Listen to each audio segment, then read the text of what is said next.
Hello everyone, welcome to AgriViews, our weekly video blog which talks about agriculture, technology, trade and policies. Today we are starting a series of 5 episodes which will be talking about innovation hubs in agriculture.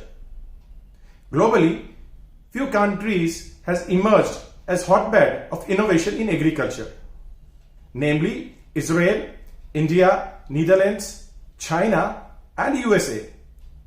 These are the economies which are building their agriculture sector based on strong foundations of technology. One such hotbed is Israel. In today's Innovation Hub series, we will be talking about Israel and how technology and innovation in agriculture has been a big success in this small but very influential country globally. So if you see, the total population of Israel is around 9.3 million people. A very small country which is having predominantly urban economy. 93 to 94% of people live in urban areas. At the same time, they also have a challenge because only 50% of the population is part of the workforce, which is approximately 4 million people. Now, if we see, Israel is having an economy which is a knowledge-driven economy. They have very high level of human development index, and that has led to also a substantial increase in their per capita income. Typically, the per capita income of Israel is $43,000. Now, if we see about the overall economy, Israel is having a nominal GDP of close to $388 billion in 2019. Now, if we see the agriculture though is not a substantial part of their overall GDP, but with the total number of people deployed in agriculture, it is still substantial. When we see that less than 2% of the working population is involved in agriculture, but still you are able to generate 2.3% of GDP as agriculture GDP, that's substantial. The overall agriculture ecosystem in Israel is driven with the mindset of food security. A country which is having a very difficult terrain and most of the land not arable, there is a challenge to feed people. And that is what has led Israel to innovate to ensure their food sufficient. Today, 95% of the food consumed in Israel is produced within Israel. Israel is also one of a large exporter for fruits and vegetables. Typically, if you see that 15 to 20% of the total produce of Israel is exported. And if we see about the earning efficiency, per capita earning or per hectare earning in Israel is close to $15,000, which is amongst the highest in the world. That makes Israel a very compelling agriculture ecosystem. Now, to understand more of agriculture in Israel, we have to understand Israel is a country which are having 3 very critical challenges. First, the extreme climate. Israel is situated in the part of the world which is having very harsh summers, very little rainfall, and at the same time the rainfall season is pretty short, and along with winter, the temperature variation across the country, while it is a small country, is very high. All that makes the overall climate of Israel not supportive of farming. The second challenge Israel faces is scarcity of resources. As we have talked about, they have limited availability of land. 0.6 million hectares is not a big piece of land for doing agriculture. 4 million people who are part of the working class, working labor force, and that too a substantially limited number of them involved in agriculture. Access to water is a big challenge. Unfortunately, Israel is not gifted with a lot of rivers or ponds. That makes the key input for doing agriculture, the labor, the water, and the climate, a big negative impact on agriculture in Israel. The third key challenge for Israel is its geopolitical location. Israel is actually surrounded by not very friendly countries. That has led to further limited collaboration with the neighbors, leading to more challenges in agriculture. But Israel has converted some of these challenges to work for them by being more determined to be food self-sufficient. So what are the advantages of Israel? The first advantage is that it is having a very, very well developed agriculture technology ecosystem. Close to 500 companies working across AgTech ecosystem, substantial support from the government for agriculture ecosystem to ensure food sufficiency of Israel has further enhanced the value which agriculture technology companies in Israel are able to bring to the table. Israel also use a very, very interesting model of doing farming known as kibbutz and moshav. Now typically these are village community and cooperatives. 80% of the farms in Israel are under this initiative or model. The remaining 20% are large farms cultivated by corporations.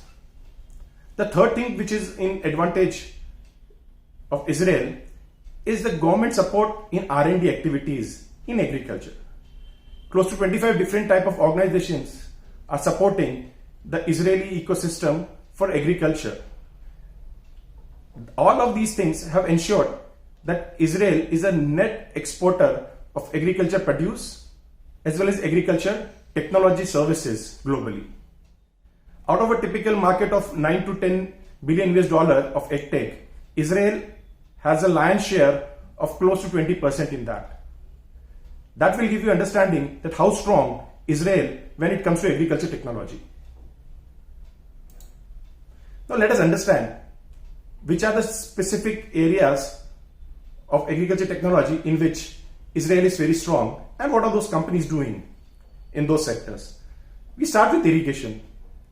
In 1960s, the drip irrigation revolution was just picking up. That is when company like Netafim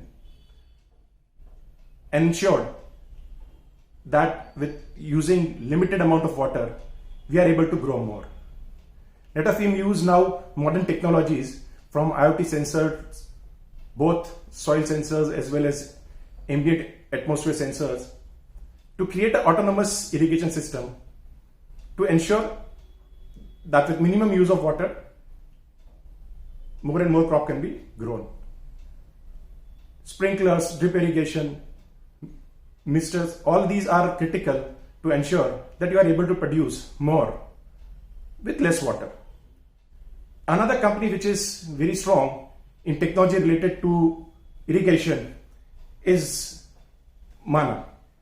Manna actually doesn't deploy any sensors. Manna uses high resolution images from different sources including satellite to create models for irrigation. Then we have SupPlant as well as Saturas. Both of these companies are capable of putting sensors on the plant itself to ensure that based on that data, irrigation models can be created, hence reducing the amount of water required for growing a specific crop. The second sector in AgTech is digital agriculture. Now this space, though crowded globally, still have a lot of Israeli companies which are doing very well.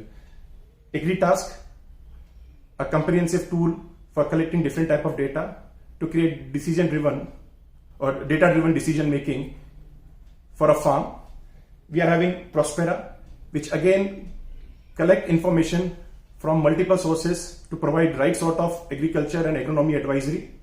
Then we are having Taranis, which use different type of images from satellite, drones, fixed wing crafts and create a model of farm so that different type of activities can be done.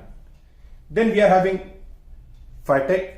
Phytech again uses different sort of IoT devices to collect a lot of information from the ground and use that information to create a model which helps agriculture or farms to be more efficient and effective. CropX is another beautiful example which uses a holistic platform which collects data from on-ground, IoT, human intervention, as well as from remote sensing, creating a 360-degree model of the farm. Hyperlocal weather APIs, all of these things are used to give advisory to different stakeholders to ensure agriculture is done in the most efficient and optimal way. Then we are having companies which are in controlled farming, typically company like TAP, which give you a turnkey solution for creating greenhouse and vertical farms. Then we are having TalYa, which is typically a root management solution which ensure that optimized rooting and the plant growth takes place with minimum of resources. And then we are having Flora Photonica, which is another interesting company which ensures that using right sort of lighting and LEDs, a vertical farm has higher productivity than what it is having currently. Another sector is farm automation and drones and robotics. Here also Israeli companies have done very well. Example being METOMOTION, which typically is a company which is having robotics to ensure a complete vertical farm can be automated. Then we have FF Robotics, which is more of robots related to harvesting of fruits and vegetables. We also have Airscort. Airscort is typically a drone company which creates autonomous drones which can act on their own, and they can be programmed to do activities without much of human intervention, specifically related to remote sensing of large farms. Israel is also done very well when it comes to biotech. So typically company like nrgene, which is typically using AI and gene editing capabilities to create the breeds which would be providing far more productivity than what we see today. Equinom and the Phenome Network, these are the companies which actually digitize the whole process of breeding to ensure a better breed of the crop can be created to ensure better and higher productivity. Then we have companies which are into post-harvest management. So we are having Valentis, which is typically a nano particle or nanocrystal based company to ensure the longevity of the fruits or vegetables on the shelf, hence reducing the losses. Then we are having Safe Food, which actually creates a microbial application on top of fruits and vegetables to enhance their shelf life. And finally, we are having Amaizz. Amaizz is having various solutions across the supply chain to ensure that the food from picking up from the farm till the fork is optimized by right sort of storage and logistic handling. So if you see overall, Israel has done pretty well across the value chain in farming, and that what makes it a strong player and an innovation hub to look for. At Honeybee, we work with these innovation hubs and companies working in these innovation hubs to bring the technology to the new markets. Honeybee helps companies, like some of them mentioned here, in exploring new market to set up their demo farms, ensure marketing support, business development, and sales and revenue generation for them. I hope you would have loved this session of AgriView talking about Israel. Tomorrow we'll talk about India, so stay tuned and subscribe to our channel on YouTube. Thank you.